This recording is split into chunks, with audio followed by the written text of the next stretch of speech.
क्रोध में आकर उसने अपने पेट पर प्रहार कर दिया और तभी उसके गर्भ से गिरा एक कठोर निर्जीव मांस का लोथड़ा। गांधारी विलाप करने लगी। हे ऋषिवर, यह कैसा वरदान था, यह कैसा उपास। हस्तिनापुर राजमहल के भीतर एक स्त्री तप कर रही थी। आंखों पर पट्टी, हृदय में संकल्प। वो थी गांधार की राजकुमारी, अब हस्तिनापुर की रानी गांधारी।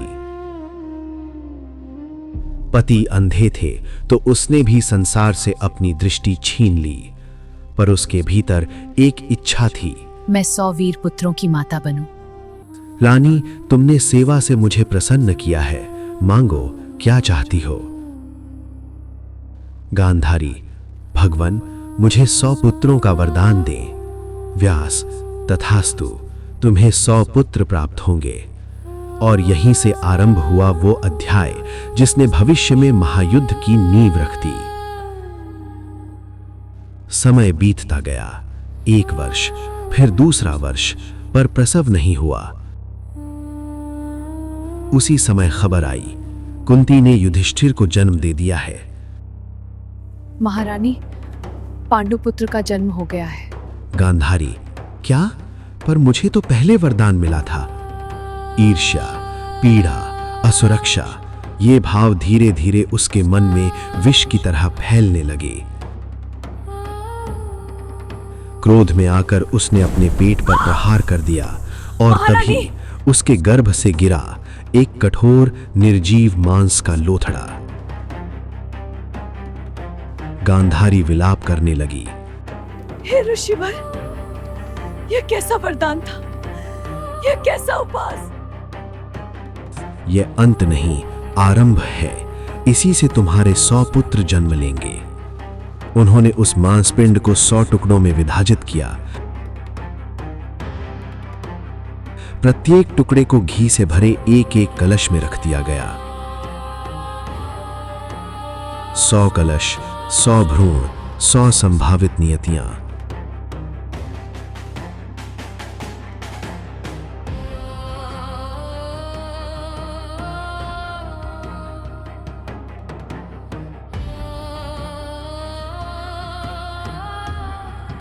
उसके जन्म लेते ही आकाश में गीदड़ रोने लगे, कौवे कांव कांव करने लगे, हवा अशुभ संकेत देने लगी।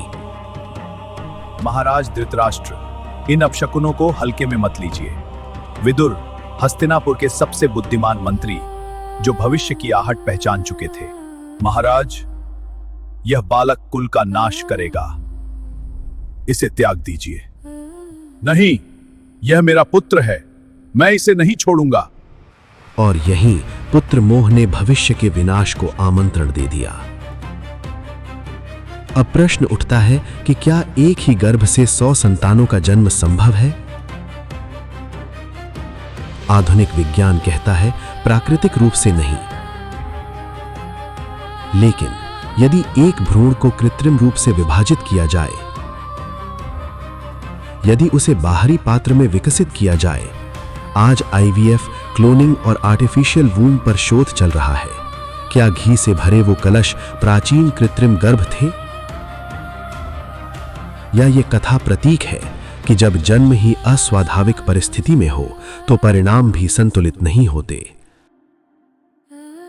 दुर्योधन का जन्म ईर्ष्या से हुआ, उसका पालन अंधे प्रेम में हुआ। मेरा पुत्र ही सिंहासन का अधिकारी है। और यही विचार आगे चलकर महायुद्ध में बदल गया। कौरवों का जन्म केवल चमत्कार नहीं था।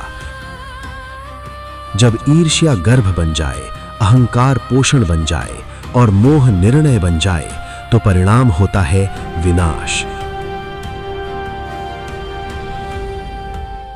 व्यास का काल्पनिक गूंजता स्वर। मनुष्य अपने कर्म से भाग्य बनाता है, जन्म परिस्थिति देता है, पर दिशा स्वयं चुननी पड़ती है। कौरवों के 100 पुत्र आस्था के लिए चमत्कार, विज्ञान के लिए प्रश्न और मानवता के लिए चेतावनी।